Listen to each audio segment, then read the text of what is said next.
And good morning. Welcome to Breakthrough Walls. I'm Ken Walls and I'm your host. And I have a pretty cool dude on today. This guy, you know what? He's got an extensive resume that's unbelievably impressive. So I'm just going to let him tell you. I want to welcome my new buddy, Jason Tyne, to the show. Jason, welcome to the show, man. Thank you for having me. It's an honor and a privilege to be here. I'm the one honored, man. You're a busy guy. I know you got a lot going on. Um, but I like I told you, I created this show to help people get unstuck in life, and I'm gonna interview a hairdresser soon, I think, so I can figure out how to cut this mop. That I mean, dude, The old Floby from the '80s or the '90s, just the I vacuum know. cleaner. I need one of those, man. I'm like, this is getting out of control, man. I never let it. So anyway, but there's a lot of people stuck right now, and I think by hearing your story, you'll be able to share how you got unstuck. Oh, do you know this? Do you know this girl, Vicky? I do. I have met her. She was at an event that we were at the middle of last year. She helps a lot of people I herself. So love, yeah, very good. love Vicky. She's a dear friend of mine. So, Yeah, let's start with, maybe telling everybody where you were born and raised. yeah, sure. I was born in a city called Rockford, Illinois. It's just north of Chicago. It's equidistance between Chicago and Milwaukee. And my dad was director of global logistics for a company called Warner Lambert, and they produced Listerine and Trident and a whole bunch of different things. So I grew up there. Grew up a Cubs fan. Have an older sister who's 3 years older than me. Grew up playing baseball and just loving baseball, loving the competitive nature of baseball. And then went to school, at University of Illinois, and moved and did a lot of different things from that standpoint. But Rockford, Illinois is where I grew up. And so always a Bears fan. When I was living up there, there was always a big rivalry between the Chicago Bears and the Green Bay Packers. And even though we're equidistance between the two, we're in the Illinois state border. So I Yeah. was a Bears fan and a Cubs fan. So the Cubs finally ended up winning after a long period of time. But I always enjoyed going and watching Cubs games with my family, and my grandparents would take me every once in a while as well. So it was a great place to grow up. Wow. Um, who was it that used the guy that said Bears? Well, yeah, that was in Saturday Night Live, and it was Mike Ditka. They would Oh yeah, always try to mimic Mike Ditka. He'd have a cigar, and he'd have the Bears, sweaters. They'd be like, the yeah, Bears, the Bears. Yeah, I the remember Bears. Yeah, that. Saturday Night Live. That was a long time ago. We're we're Yeah, we're good age memories we're though. aging ourselves here, Yeah, you but can see right here. yeah, that's why I shaved my goatee off, man. It was like, I ain't ready for gray to be showing yet. Yeah, it's just a little wisdom, a little bit of wisdom. That's right. That's right. So you did did you end up? You said you went to college. Yeah, I did. Yeah, I went to University of Illinois. Yeah, Okay. which is down, southern, not quite full southern part, but southern Yeah. part of Illinois from where I Yeah. grew up. Yeah. I've only been up in that area a couple of times. My brother went to the Great Lakes Academy up there Oh, in okay. Waukegan, Yeah, so I went up that's great. there a It's long a great time. area. The Yeah. Midwest is a great area. Chicago's a beautiful city, and Yeah. if you can get there in the summertime, and the river that runs through it, and obviously it sits on Lake Michigan. It's a beautiful city. It's a lot of Yeah. energy, a lot of great food, a lot of music. So Yeah. yeah, it was a Yeah. good place. Yeah. Do you ever get back there?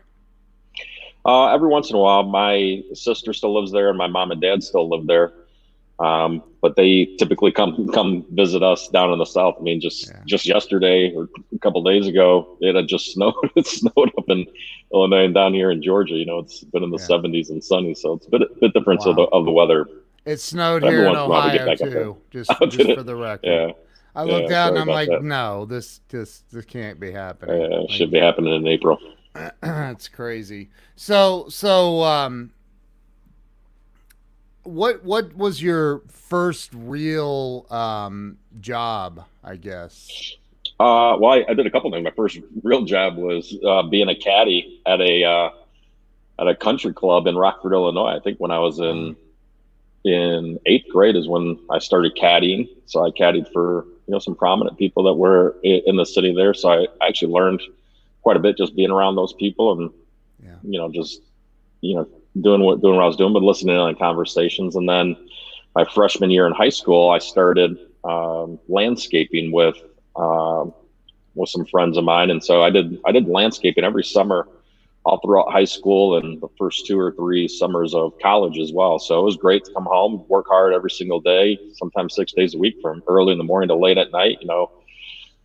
Planting bushes, laying sod, driving bobcats, and Wow. taking someone's home and taking it from what it was to something magnificent in a short period of time. But it was good to be with good friends to do it. Stayed in shape, got a good Yeah. tan, and had Yeah. fun while we were doing it. So yeah, I did. That was the first job that I did. Yeah. So who pushed? Did your parents push you into doing that, or was that something you did on your own? No, no, it was kind of spontaneous. We were Wow. getting landscape work done at our home, and it was a friend of my sister's that a younger guy that was in college. He was studying landscape architecture design at Iowa State University, and he was like, "Hey Wow. man, do you want to help me?" He was in college at the time. Would you mind giving me some help digging some bushes and whatever? I'm like, "Yeah, sure." And then so we started doing it. He started getting more jobs. He's like, "Do you know anyone else that would want to work with us?" I said, "Yeah, a buddy of mine that plays on the baseball team with me. He's a big boy. He's a linebacker too. He could probably Yeah. push a wheelbarrow better than me. So why don't we get him to come do some hard work?" And so that's how it was. It was more spontaneous. It kind of happened, and the caddying thing had come up out of, I think, just a conversation somewhere that someone said, "Hey, I'm a caddy. You can make $1 a hole and get a tip." And so I was like, I can do that. Yeah, I like golf. I played golf Yeah. all the time growing up with my dad and our neighbors, and I knew the sport and I liked it. And yeah, so Wow. it was a unique opportunity to do that. Wow, man. So you started working pretty young then. Yeah, yeah, Getting after it. I love to hear that, man. Kids today, man, I don't know. yeah. No, I got my son. When he turned 13. Him, my son and my daughter, they play soccer here down in the South, and Yeah. they can start at age 13 to start roughing games. So I got him, he went through Wow. a certification to go out there and rough games. Very similar. It's like $18 a game to go out and rough the game. So, went to the bank, got him his own account and showed him how, go out and do a little bit of work and you get money for something that you want. So That's awesome, it's man. I good. love that. I love that. So they're not sitting inside playing on their iPads.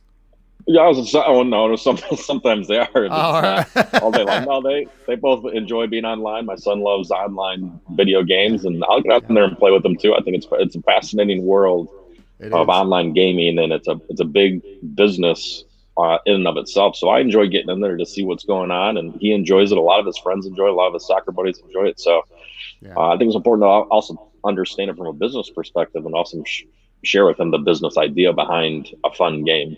Yeah. Yeah. That's Yep. awesome, man. So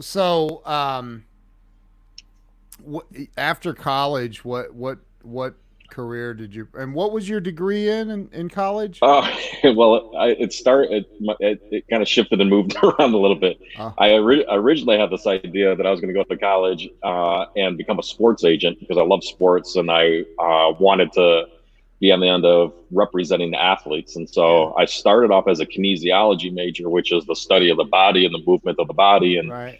so I had, classes like racquetball and, ultimate frisbee golf and Right. some The pretty tough ones. cool.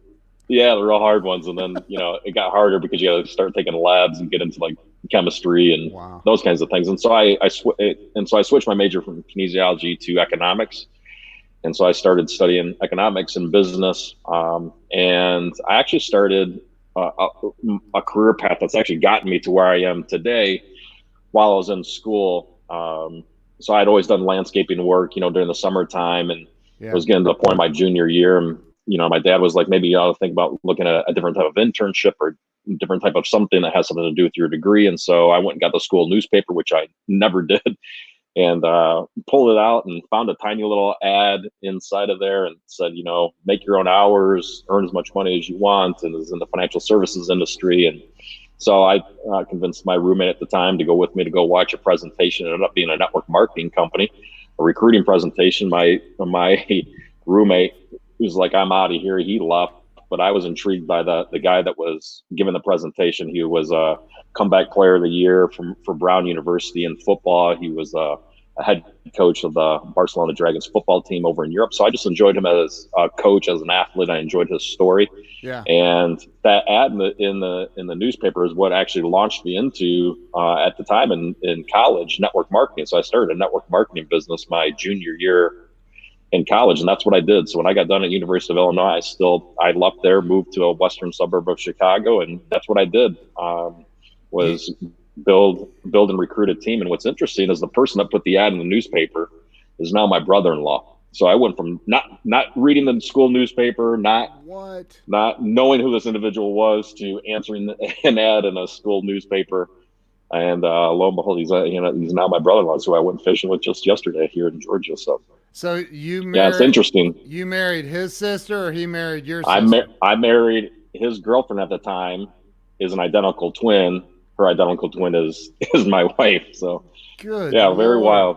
Yeah, so I'm glad. Thank goodness Wow. for the old University of Illinois school newspaper. I took Found my two. first career path and a woman and my wife. That's incredible. And I took two guesses and got it wrong. Nope, you got that's awesome. So, Yeah, so, your very first, your very first thing out, you went to college to build a network marketing I business. went to college. Yeah, so get this, a Christmas. It was in the financial services industry, which means you had to hold an insurance license and a Uh, securities license, right? So yeah. I had to, on a Christmas break, while most people are hanging out having fun, on Christmas break, here I am studying for these exams, and yep, network marketing. Figured out how to recruit and build a team. So yep, I got pretty good at it. Wow. That's incredible, man. So, Yeah. I suppose you don't like talking about which company, but what happened from there after? Because I know you're Yeah, not. yeah, Uh, that's right. So what happened from there was I kind of got, like I said, my dad was in corporate America, and he was doing a lot of bigger global deals, and it just kind of opened up my eyes. I was doing my network marketing thing. I enjoyed what I did, but I had tiny little offices, and just doing the repetitive nature of what network marketing is, and kind of got bored with it.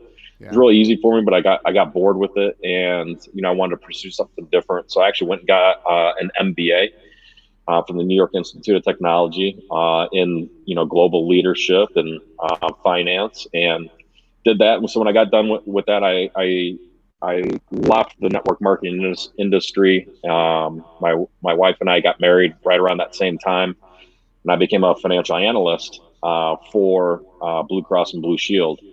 And so I did a lot of interesting things there. Worked in downtown Chicago, beautiful building right on Lake Michigan. Worked with a Yeah. lot of great people from all different consulting companies, and so it really began to expand my mind and my understanding. I was really good with numbers, but it became, people would make it aware to me like, wow, you understand numbers, but you can go into a boardroom and you can actually have a conversation, and people are going to listen because the way that you're explaining what numbers mean, the cost benefit analysis of it, or the idea to do something or the idea not to do something, backed by numbers, but the ability to tell the story, communicate the story, became valuable. And so I enjoyed doing that. I was part of a group of a team that would go, and each Blues plan, is operates separately by state. So you'd have Blue Cross and Blue Shield of Illinois, and we would go. I was part of a team that was part of the mergers and acquisitions team, that they would go and acquire another Blues plan from Texas, New Mexico, Oklahoma, and then being part of the executive meetings on how do you integrate these different separate businesses together. And so I started learning a lot about leadership, about communication,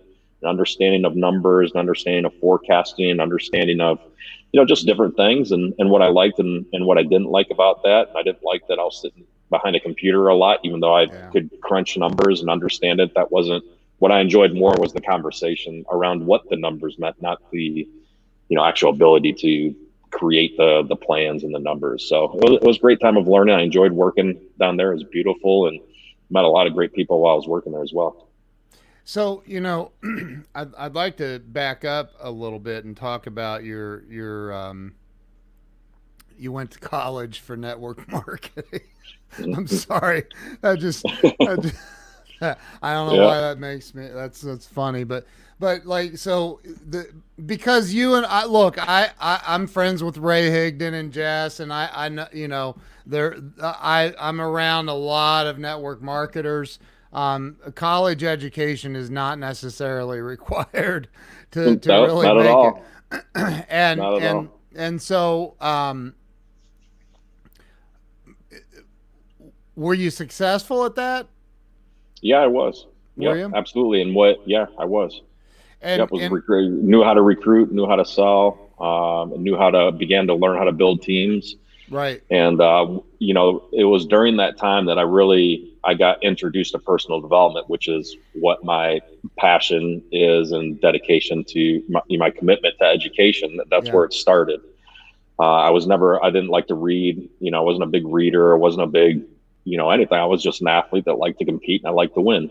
Yeah. And I liked having good coaches around me. And, so when those kinds of things disappear, that wasn't available in academic part of school. So when the network marketing opportunity came around, and the main guy that was presented to me was an athlete, was a Mm, coach, that resonated with me. He began to make me aware of some books, about personal development, and yeah. because it was coming from someone that was kind of like a kindred spirit, an athlete that liked to compete, that liked to win.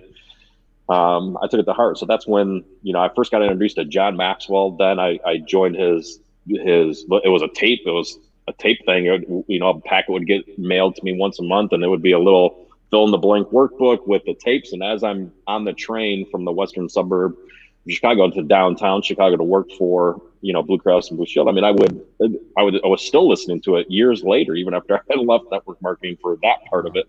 A But John cassette Maxwell tape. became a cassette tape, yeah, Yeah. and then then moved to CDs and Yeah. online, and then I got started, opening up to like Franklin Covey, Wayne Dyer, just a lot of interesting people, and Jeff. yeah, Joe, you never heard of it? I know, Joe, you've never. I'm sure he You need to hasn't. become more aware. You need to become We more need to aware. help that dude. But yeah, that's where the while I was in school, I began to see the difference between the type of learning I was getting from an academic standpoint to personal development type of learning, which became way more practical to me. It was like, Yeah. I could become a better marketer, a better leader, a better something. I don't need to just learn something to regurgitate it to get a grade. Right. And that communication was going to become important. The ability to lead was going to become important. The ability to make a decision, just a lot of different things. Just a lot of seeds began to get planted in me in that time, and then I think leaving the field standpoint of it, and then moving into a corporate setting of being a financial analyst, it again showed me that there's limitations in that type of environment as well. Like while I was learning, and I loved every minute of it and different things, it wasn't as free flowing as like network marketing, wasn't as wasn't Right. entrepreneurial, and those kinds of things. And so what's very very unique about that pivot is, so I had left the field of the network marketing company, but the guy that I'm talking about that was a coach, he ended up becoming the chief marketing officer of the company, ultimately down here in Georgia.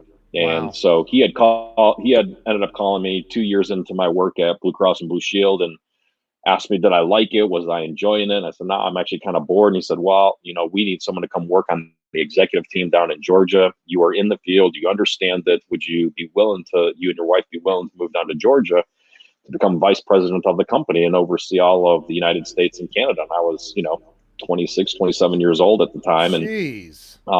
had never been to Atlanta. So I flew down and, I was like, well, what's the worst thing that could happen? My wife and I didn't have any kids. And I was just basically like, look, I know him. I trust him. I've been with the company before in the field. This is from an executive standpoint. I met with Yeah. the president of the company at the time, loved him as an individual, the way that he led, the way he would allow me to do what I wanted to do. And so, it was, if it didn't work out, we could always move back. I'm never afraid of something not working out because I feel like I have enough strengths and believe in myself enough, and same thing with my wife and my family, and they all support me and believe me that if you have a belief system around you that like reduces the risk of going and doing something. And so that's what I did. We moved down here 16 years ago. And so I Jeez. became vice president of that network marketing company that had started in the field at college, and became an executive of that company. At Yeah, 26 or 27 years old. yeah, Was it a yeah, big that's big right. company? It's a big company. Yep, really Wow. big company. And you were the VP of sales. Vice president of sales for that entire company. Yep, as an Wow. executive overseeing the United States and Canada, we probably had 30,000 agents, for recruiting 5,000 people a month and into that organization. So it was, yeah, it was a fascinating opportunity. And when there's people that there's people that you trust, or Yeah. an opportunity that's there. It's the old Richard Branson thing is, when an opportunity gets presented to you, just say yes, and then you figure it out. You figure it out later. And Right. I've never been afraid of just taking a risk that way. Yeah. Some people have a challenge with it, but what's the worst thing that can happen is it doesn't work out, and you move back, you move You, back somewhere else and you start figure something over. else out. Yeah, that's exactly right. Yeah. I think that man, that's I love that because you went through, I mean, you have an MBA, dude, and like you have all this formal education, and they teach you in that go get a job and get a 401k, That's right. work 30 years and retire and live happily ever after until you die 5 years later. Right. That's right. Or whatever, right? That's So, right. That's right. and you're like, no, I don't see it that way. That's not the way it's gonna Mm-mm. go.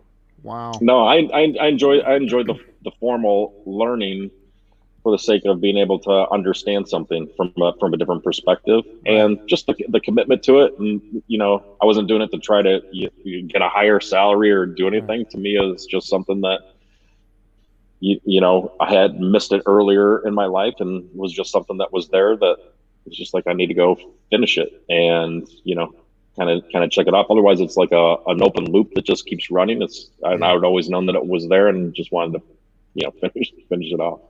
You've got people who are curious. That's funny. Um, Yeah, so from there, how long were you? Let's see, you were at Blue Cross Blue Shield for how long? I was there for maybe 2.5 years, 2 years, something like that. And then when Okay. I came down to Then Georgia, I okay. was about the same amount of time before I pivoted from that role into what launched me out into the world. And so, Okay. it was always that environment that created the other learning, whether it was, while I was in the field doing what I was doing, that created an opportunity, or, something totally different. Yeah. So you ended up leaving that company. I'm gonna just I did. assume. Yeah. So yeah, it was, I had brought in an outside sales trainer for it. So my job was pretty simple. It was to increase recruiting, help Okay. increase recruiting, and help increase sales revenue to the company. And so I put together three different partnerships to make it happen. And one of them was, I was interviewing a lot of outside speakers to come in and put on a big 2-day sales and leadership training. So I figured if you could teach people how to recruit and sell at the same time, it wouldn't be recruit and then sell. It'd be, if you could do them both at the same time, two Right. plus two doesn't equal four. You can actually create a massive momentum swing. And so I had interviewed, the first person I interviewed was the first person I started listening to was John Maxwell, because he's here in Georgia. His price range was a little bit higher. I did such a good job of convincing the president of our company that we needed to put on 2-day sales and leadership trainings. He said, Jason, it's such a great idea. I'm going to give you a budget of exactly $0 to get it done. And I took that as a challenge. And so I was hell bent on proving that I could take a cost center called the sales and marketing department and turn it into a profit center instead of a corporate structure, using entrepreneurial skills that I knew that I had. Mm-hmm. And so I had to find the right partner, the right educational partner that would do that. And lo and behold, I landed on a guy by the name of Blair Singer, who was a sales rich dad advisor to Robert Kiyosaki, who wrote the book Rich Dad Poor Dad. Mm-hmm. And so I flew Blair out to Atlanta. We had dinner, and I explained to him that, we've got a big field to go and train, but I didn't have a big budget to pay him a lot of money up front. And he said, well, let me ask you a question. Can you get the people in the room? And if you can get the people in the room, we can figure the finance part out. And so we did. And so that started a very great process. And we ended up, training thousands and thousands and thousands of people all throughout the United States and Canada together. Blair Singer became a great mentor to me.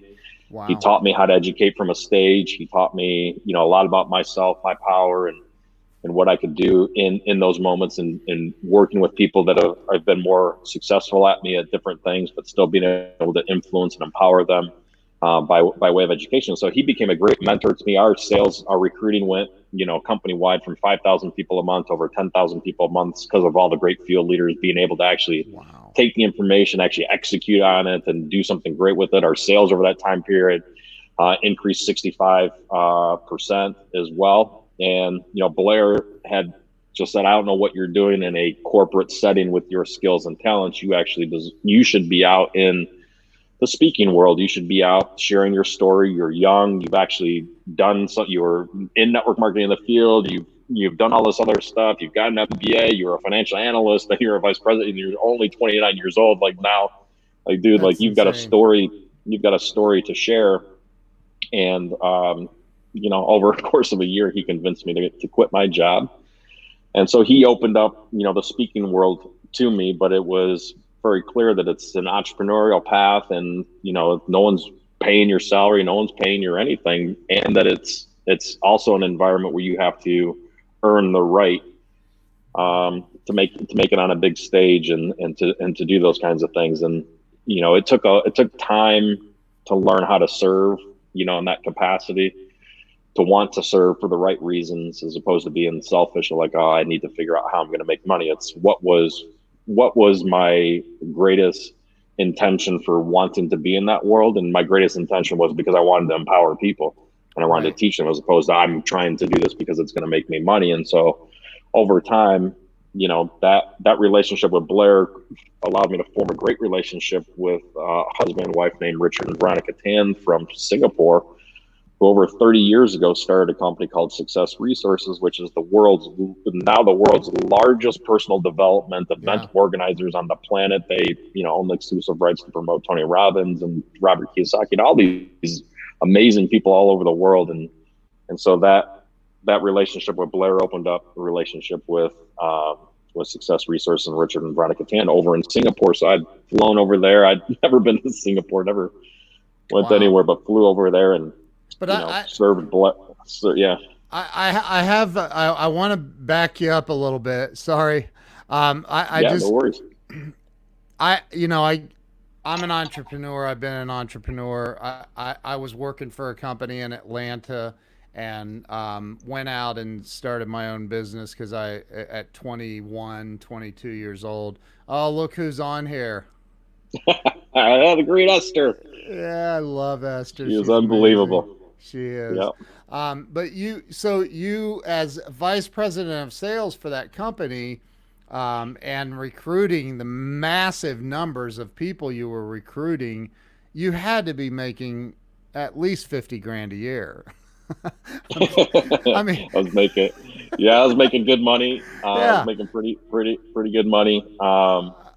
And you left my point is you left it had to have been a big amount of money, and you left there to be an entrepreneur with no salary, no nothing, just I'm going to go make this. Exactly right. And most people, it's crazy, and the good thing is, I have a wife that really supports me, that believes in me. Yeah. And I think that's a big part of it. My family supports me and believes in me as well. And so the mentor, it's why it's good to have good mentors. And, they're going to push you into your fear and, go take on a risk or a challenge that you may or may not even be fully aware of what it all means. Right. But, I was in a comfortable spot. I was, making great money as an executive of a company. I also had a company credit card that allowed me to entertain and provide great experiences for people that were out in the field, doing the work day to day and being able to reward them. And a lot of those people are just were some of my best friends at the time, people that are just really successful at what they do, and they're still some of my good friends now. So like when I go out to California, I cherry tree Cherry stuff. tree. Um, I and love you those know, two. yeah, those two are unbelievable. Oh, And they truly are. Anyway, go ahead. yeah, Sorry. yeah, and so a lot of the people that were in the field are still some of my good friends now. That when I go to certain places, I'll connect with them or reach back out to them. But yeah, it was hard at the time. It was Yeah.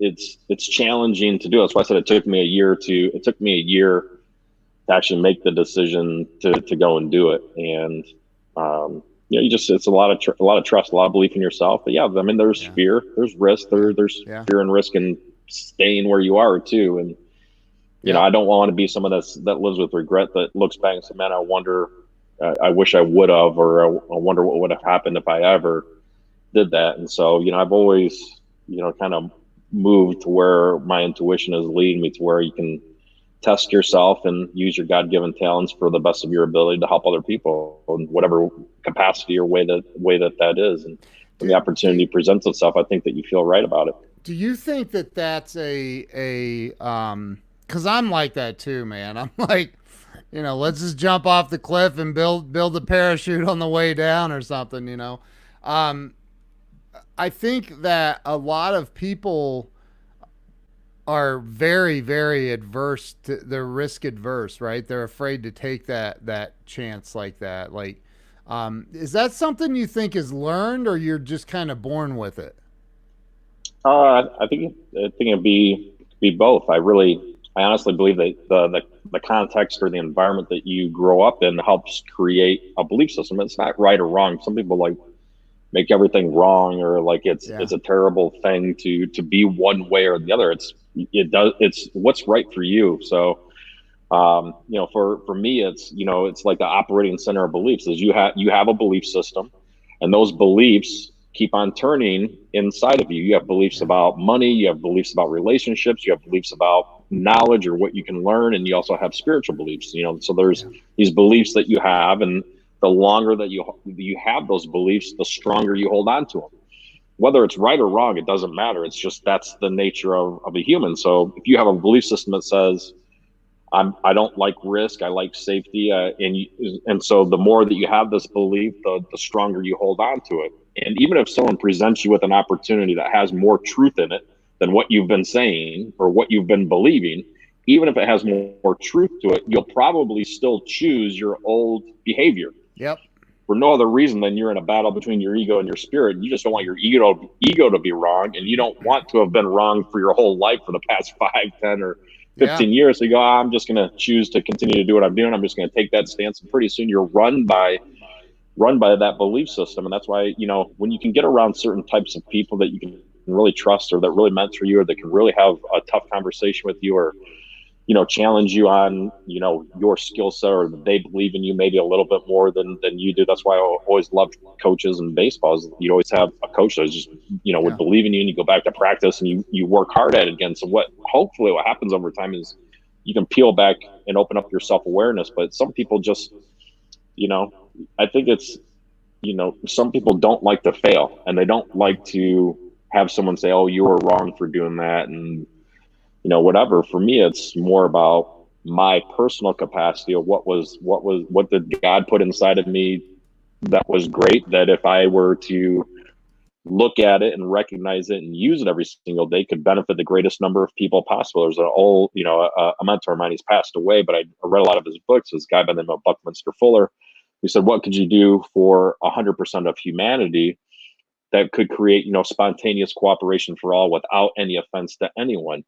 And what would you do every single day, and what are the talents that you have that if you offered them out to other people, could help them and could empower them? And that's, just a way that I've lived my life. And sometimes it means Yeah. you make a pivot, you make a change, and you go use those skills somewhere else. But yeah, I don't know if, I think it's a bit of both. Some people are, Yeah. just the environment that they're in, they just like the safety of what they do, the knowingness of what they do. But that can get hit too. So Yeah. So you ended up. I'm impressed with it that you left this cushy job. I mean, it had to. I hate to put it that way, but it had to have been. And you just went. I'm going out. I'm gonna make my there own was, and way. I was reporting to the president of the company at the time, and Right. the company got acquired.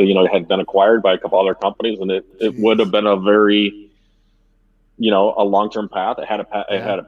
There was pension plan, stock options, Yeah. all kinds of the typical corporate scenario deals that were in there. But Wow. for me, it was more about pursuing who I am and what I'm doing. Because I honestly believe that you have a calling in life, or you have a purpose for your life. I think that the reason that you're alive is reason enough to realize that you do have a purpose for your life. Because if you didn't, you'd be doing something different. But Yeah. and that what we do echoes, regardless of your spiritual belief. I really do believe that what we do echoes against the backdrop of all of eternity, and that you'll be held accountable for what you were and how you did what you did, and Amen. did you do it? Did you do it for the best of your ability? And so, that's a guided. I'm more of a spiritually guided person over time that way, and recognizing that there's really not a risk to it. There's a risk to Yeah. not do it. There's a Wow. bigger risk. So, but yeah, that has to be learned, and that has to come with experience and time and failure. I mean, there's a lot of failures along the way too.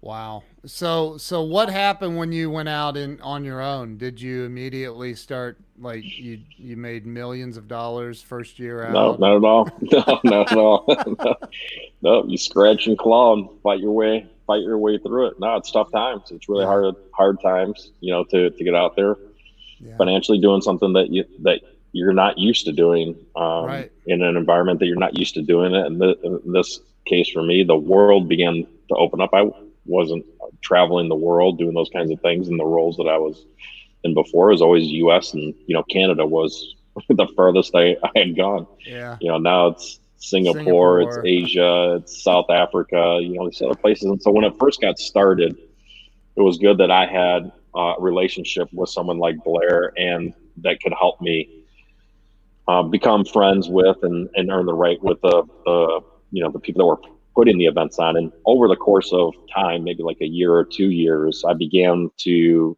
identify my own self inside of the personal development world. And there's a couple different channels that you could run down, a couple different channels that became opened up to me. A lot of people try to create a brand around themselves and create a bunch of workshops and series around them and what they believe, and that's great. But Yeah. that wasn't what I was pursuing. I didn't feel like that was a calling to me, even though it was presented to me like, hey, you ought to create, a series of workshops, and we'll help promote them all over the world and create a brand for you. And that wasn't appealing to me. And the second type of speaker in that world is a known celebrity, someone that everybody knows, and they pay money to come and see him, whether it's Richard Branson or an athlete, an entertainer, or someone like Tony Robbins or Robert Kiyosaki. And clearly, Yeah. I wasn't a known person. They're not going to pay me a ton to show up, but I carved a niche for myself in that world, which was an MC and a host for these events. And I became really, really good at it. I became really good at interviewing type A, celebrities on a stage that didn't feel comfortable standing there and talking. I was able to create environments where we'd sit on a couch together on the stage, and I would ask them questions very similar to how you're doing it. You're doing brilliant, or it just feels like you're having a conversation around a campfire, or in a family room with someone's home, and that type of learning opens up a lot to people. And so I carved myself a niche as being an MC, and Right. then I became the MC for all their big events with all their top talent that they had all over the world. And then I also had a dueling role with that company, which was more as an advisor to the owners and the executive team and the board of that company globally, because I still had this business mind, Yeah.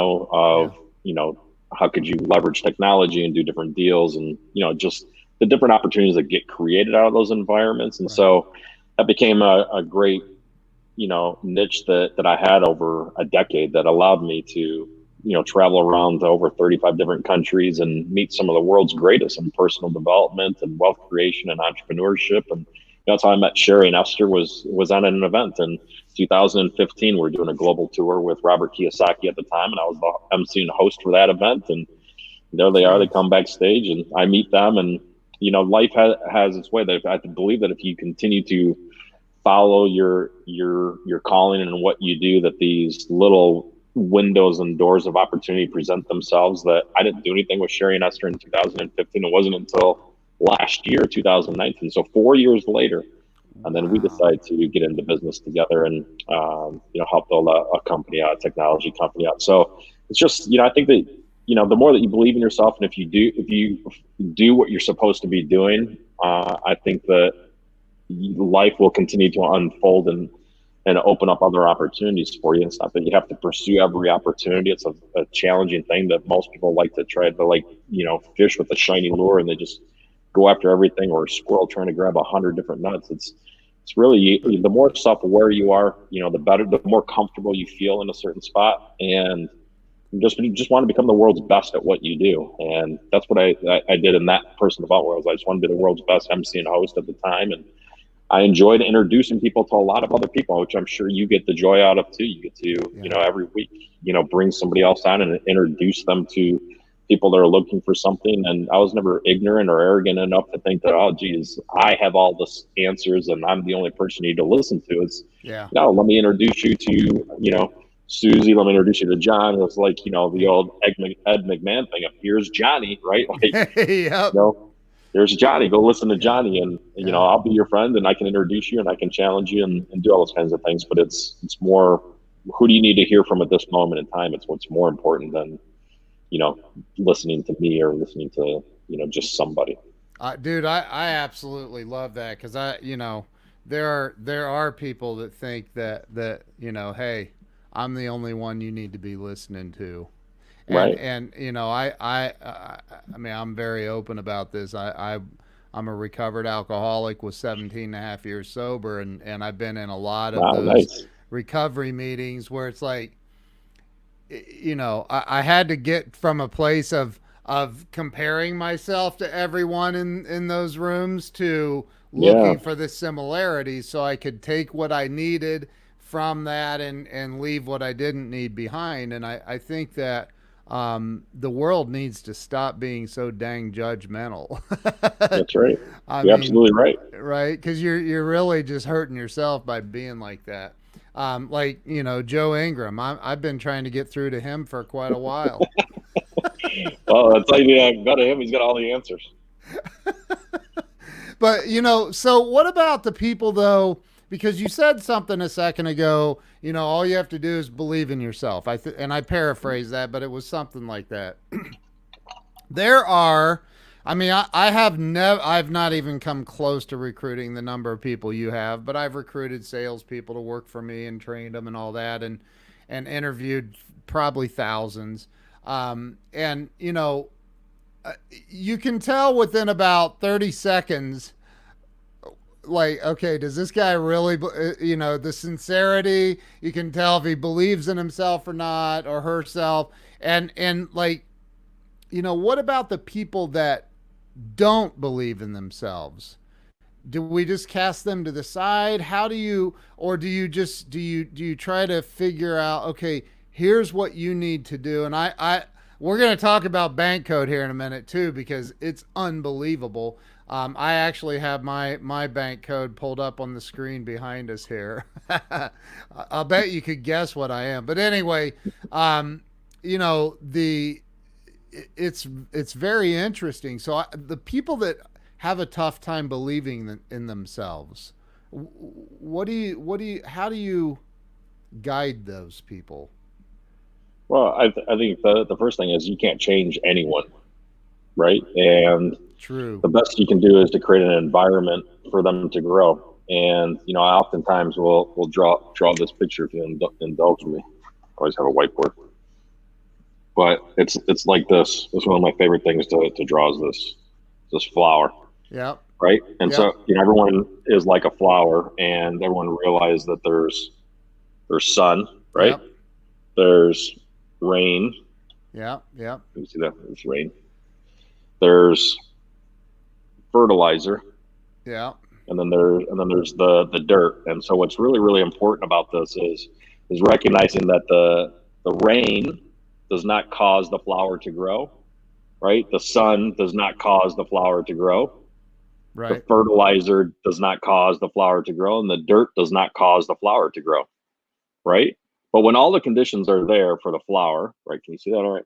When all the conditions are there for the Yep. flower can become what the flower is already predestined to become, anyways.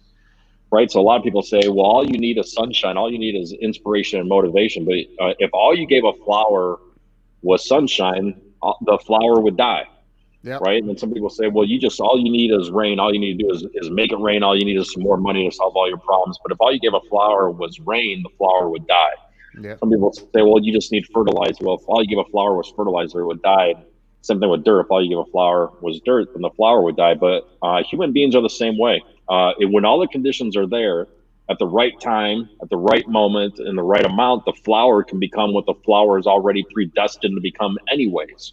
Right. And too many Wow. people give too much satisfaction to the sun, to the rain, to the fertilizer, to the dirt. But the same thing is true of a human being. You're predestined for greatness, and if you're a human, then I honestly believe that you're a living, breathing miracle that's been predestined for greatness. I just honestly believe that about yourself, and so I'm going to honor that. You may want to believe, you can believe whatever you want to believe. That's free choice, that's free will. But that's the difference between someone battling their ego versus their spirit. And so if I can create an environment that is loving or nurturing or supporting, or if I'm an empowered leader that can become aware, but man, maybe you need some sunshine today, so let me pump some sunshine into you. Or maybe you're this person over here needs sunshine, but you actually need rain. Well, let me give you what you need at this moment in time. Or maybe you need fertilizer, maybe you need dirt. The problem is that people have a belief system that they can't do it because sometimes they don't get around people that believe in them. Mm. And maybe sometimes it's just getting in a different environment. Maybe it's just reading a book. Maybe it's just listening to your show. Maybe it's listening to a podcast. Maybe it's just slowly allowing yourself to become self-aware, because the more that you become self-aware, now all of a sudden you can move down a process of self-management. You're not going to change anything about yourself until you're aware of it. You're not going to go to a gym and work out and try to get physically fit until you become aware that, wow, I'm a little fluffy. Maybe I shouldn't be eating so many pieces of chocolate cake. Even though there's only two things you need to do to get physically fit. You could ask a question anywhere in the world. There's only two things you need to do to get physically fit: eat right and exercise. But there's a million ways, a million strategies on how to eat right, and a million strategies or ideas on how to exercise. All you have to do is, you just did both every single day over a long period of time, you'd probably be pretty fit. Right. And Wow. so people think that it's like these awesome, miraculous things that need to take place, and, these massive epiphanies and aha moments. You may have them, but it's really just, what are you going to do every single day? So if you have a belief system that's more negative than positive, one of the simplest things you could do is just to create a daily gratitude journal. Just ask yourself, what am I grateful for today? Just that one question a day. If you ask that question of yourself every single day over a long period of time, at some moment, awareness would open up. At some moment, that belief system that I was talking about would begin to shift from, I'm holding on to this belief, to maybe I'm going to be willing to let go of that belief, Right. because maybe that belief isn't serving me to where I'm trying to get to. Maybe it served me in my past. And again, the problem is people make it right versus wrong. Right. It's not about right versus wrong. That's your ego, like, trying to battle you. Your spirit knows. And sometimes it just takes a long time. So it's never given up on someone. Oh, they just have a belief system and it's never going to change. It's just not my experience. It may just be not right now. The flower's not ready to bloom yet. It's not, it just needs a little more sun. It just needs a little more water. And over time, odds are it will become what it's predestined to become. Some people are, they always hear the phrase, people are late bloomers, or some people are early bloomers. It's you are what you are. And Yeah. there's nothing wrong with that. It's not right or wrong. It's, are you open? And most people aren't open. So you can't change someone. So the best thing you do is help create the environment that would allow them to safely start moving down the path. That that That's what I loved about the events. And like I'm seeing a host, I loved yeah. creating an environment that would make them feel like they were safe. Everyone was here for their best interest, and Yeah. the fact of the matter is, they showed up. Right, they came to the event looking for something, which is the biggest point in the whole process. It doesn't matter who's standing on the stage teaching. The fact that you showed up is what was Yeah. important. That you were willing to come into an environment to learn. And some people, it takes them longer than others. That might be the flower thing. Show the flower on the whiteboard if you would again. That is one of the most amazing analogies I think I've, and simple. It's Yeah. amazing and simple, or it's simple and amazing. I'm not sure which one first, but wow, dude. Yep. So because you're absolutely right. You're absolutely right. There are lots of people that I've read all the motivational books, and I've been to every seminar, and there are seminar addicts. I truly I know. believe that. I've seen them. You're like, I Everywhere. know. Yeah, they all know me by my first name. They're all, So they heard of them. yeah, but they don't do anything with it, That's right? And it's because they're missing the other elements. They're getting too much sunshine, not enough rain. Yeah, and that there's an element of uncertainty that's there from this.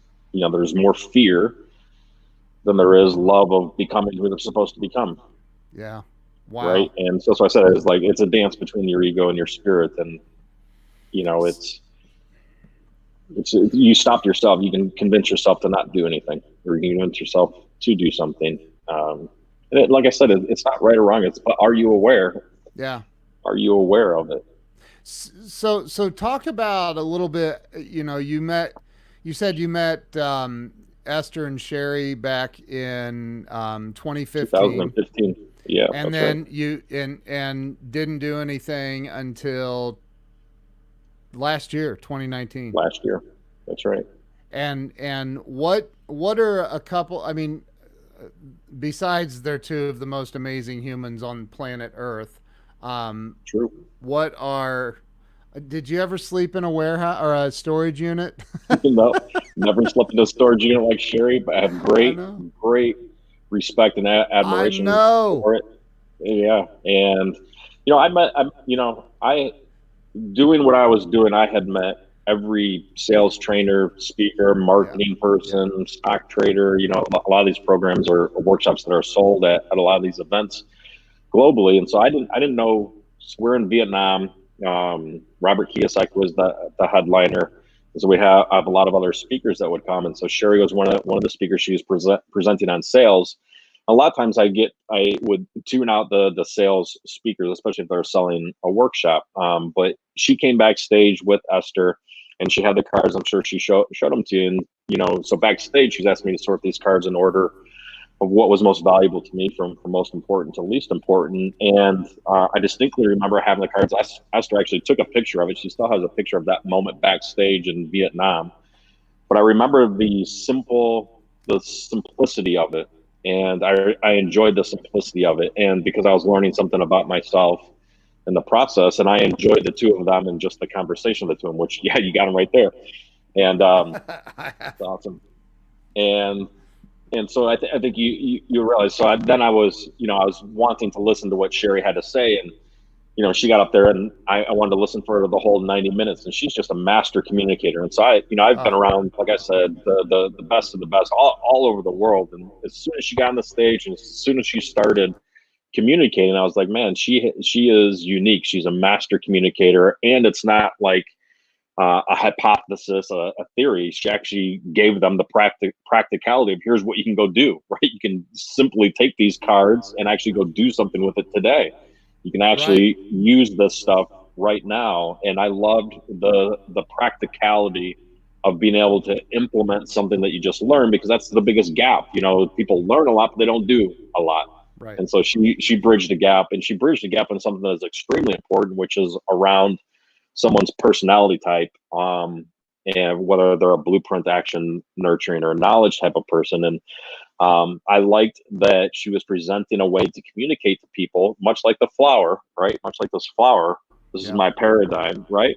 And she created a methodology that allows you to communicate to someone, not based on who I am, but based on who they are, which was extremely empowering. That if you can communicate to somebody in the way that they were authentically designed to be communicated to, the opportunity for communication to land was going to be increased, and the opportunity to create an environment for learning and leading and influencing and empowering that person would be increased, because you'd be speaking to them in a way that they were designed to receive communication. And so I loved it, and I loved the two of them. We had breakfast the next day.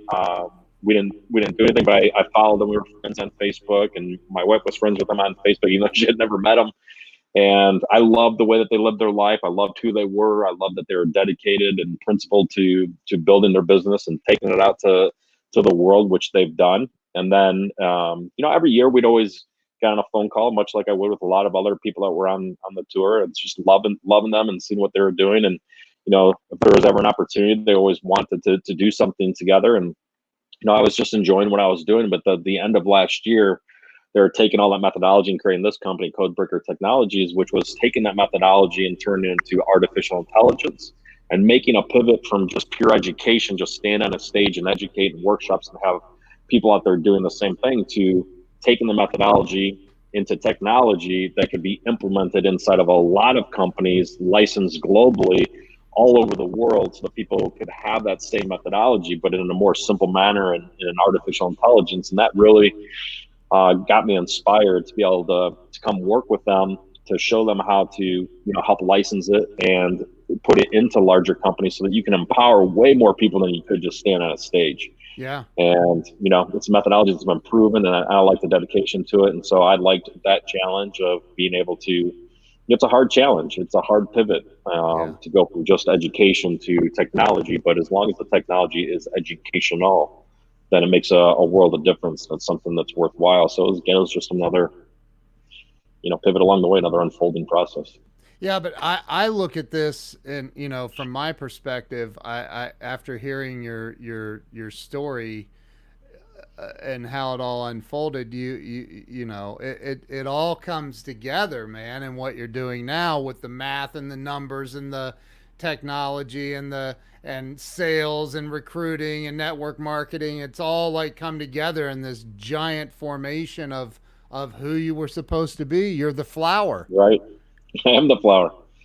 So I look at that's how I look at my life, and that's how I look at people. So every time I get an opportunity, I will draw it. If you've ever been on any stage anywhere in the world, it's usually the first, even before I introduce all the other awesome speakers who everybody knows, there needs to be a flip chart, there needs to be a marker. I'm going to draw a flower. And wow. It's just, I think that people, they'll resonate with it because of, just like you said, the practicality of it, but it is a metaphor. It is, you are predestined for greatness. And,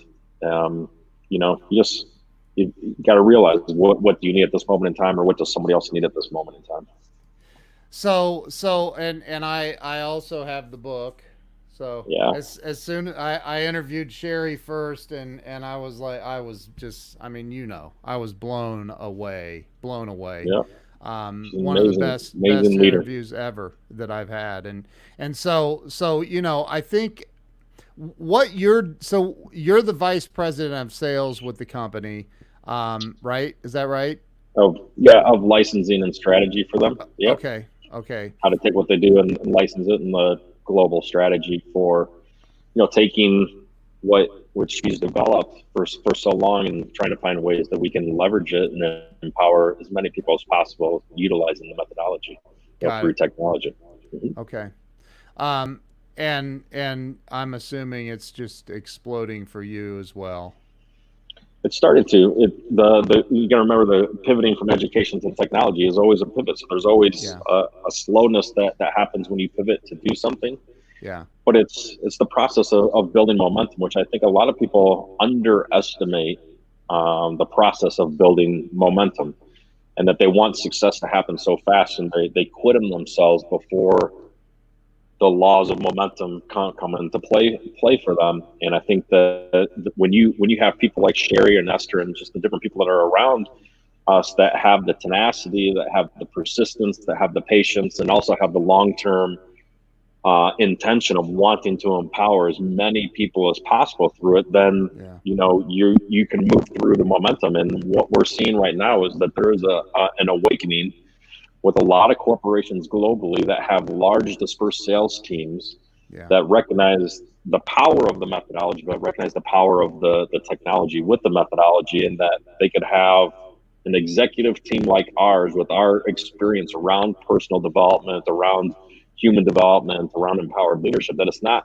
just a technology company, it's a technology company that's run by people that love to empower other people and know how to build leaders and know how to not just use the technology, but use it in a way that actually amplifies and allows someone to become the best version of themselves possible based on who they are, Yeah. not who someone tells them that they should be. It's who they are, and there's magic in the power of that. So it's for somebody not that didn't see my interview with Sherry or Esther, that maybe like I know Larry Schneider is a I don't know what you call him, a partner in the deal. I know he's We have involved. Um, Yeah, we have a whole host of certified trainers and different yeah, affiliates that are out there. We're yeah, actually just launching a coaching program for people that want to just learn how to coach with the methodology. So, I mean, yeah. there's been a lot of demand, a lot of interest in wanting to partner with us. Yeah. So explain in lay terms, if you could, for somebody not familiar with the code breaker technologies or the bank code. In lay terms, what is it? It was started out with Sherry, just like the book that you said, Why They Yeah, Buy. It's predict buying behavior in 90 seconds or less. And so if you're someone that's in the business of dealing with people, and if you're in business, you're dealing with people. And yeah, so the methodology was created to understand and predict. We're the only validated process that's out there that predicts buying behavior based on someone's personality type. And it'll tell you that in an instant, so that if I'm selling you something or communicating to you, that I know your predominant bank code. Like I said, bank is an acronym that stands for blueprint, action, nurturing, knowledge. It just means that people have a different set of values. It's not right or wrong, but they just have a different set of values based on who they are. And so if you could understand that with your prospect at the beginning of the sales cycle, it would make your communication to them during the sales cycle more effective and more efficient and more accurate, which means that you can shorten the sales cycle, you can shorten the amount of energy and time it takes to do something. And the same thing with the artificial intelligence tool is the ability to copy and paste some text, even audio to text files of someone that you're interested in communicating to. It could be their LinkedIn profile, it could be a Facebook post, it could be a Messenger post, a WhatsApp, whatever. You can just literally copy, paste it, hit a button in a nanosecond. It'll tell you, our artificial intelligence will tell you their buying behavior and what their set of values are instantaneously. So that's the front end component of it, is predict buying behavior in less than 90 seconds with our AI tool in nanoseconds. But the larger component of it is like I present with the flower, is that you'll realize that your ability to communicate is increased, your ability to run a team, to lead, to influence, and to empower others will be greatly enhanced by understanding this framework or paradigm of communication with people. So it's a tool that allows tremendous empathic communication to take place. wow, People tell us about relationships that they have with their children or their spouse or a business partner or somebody else. So that's the bigger benefit of it all, and that's the intention for going out there. But the veil, the piercing of the veil is sales and predicting buying behavior. and if you're in any kind of a bit, if you're in a marriage or a relationship or have Anybody, children, you deal with you're in people. sales. If you deal with people, Right, right, you talk to a person. right. If you're alive, hey, there's a good That's chance it. you're in sales and Robert stuff. Kiyosaki, when we be out speaking, always say business would be a lot easier if there were no people involved. But unfortunately, there's unfortunately or fortunately, there's people. And so, That's true. and the population is growing. And so your ability to communicate in the world, is what it is. Different languages, different cultures. If you don't have people, I mean, it's the other thing that I loved about the methodology and why I would come and partner with them is it's one thing to have sales skills. Right. It's another thing to have people handling skills. And if you were to put weight on one or the other, it's the people handling skills that is most valuable over time, because the people handling skills is part of sales skills. But most people just isolate it's just sales skills, and they only want to just learn a sales skill. So if you have the opportunity to learn one or the other, I would encourage you to learn people handling skills, because it'll serve you in any capacity, in any avenue of your life, anywhere in the world. Wow. Man, I cannot believe we've been on here an hour and 4 minutes. This has flown by. One last question. I don't want to. I know your time's valuable. I just wanted to ask. I ask everybody, what do you think the number one thing is that holds people back in life? Um, I think it's the fear. I think it's for me, it's really a battle between their ego and their spirit. And I think that the ego for too many people wins the day, and it's there to protect you and create fear, anxiety, which is a bag of emotions that sits there. Yeah. And I don't think that too many people tap into their spirit or spend enough time, tapping into their spirit, being grateful for what they do have. What is the true purpose for you being here?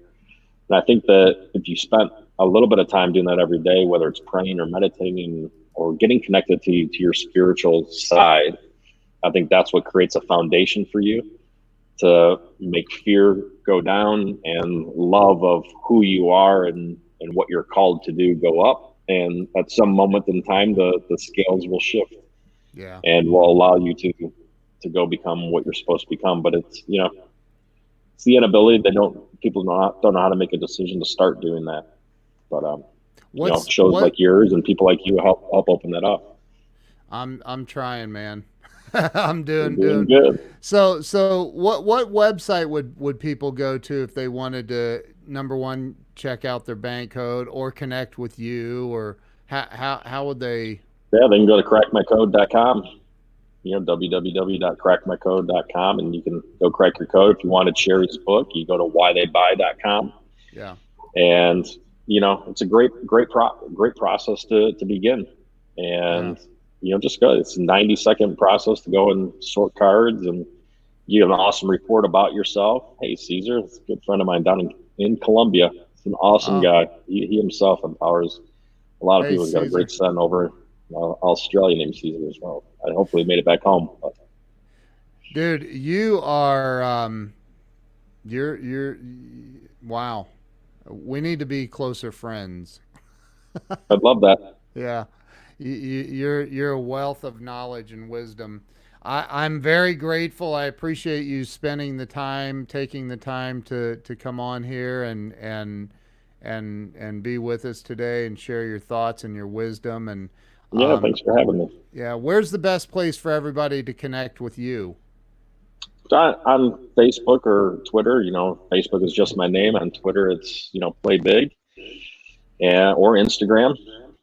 Yeah, happy to connect with me anywhere. I try to Awesome. connect with as many people as possible. If you have a question, happy to answer. Jason, thank you so much. Thank you for being on. Thank you to everybody who's been on here and shared this out. I can't. I can't. This is incredible. So thank you, and we will Well, thank see you. you guys later. Jason, thanks so much. No worries. Thank you for having me. Bye bye.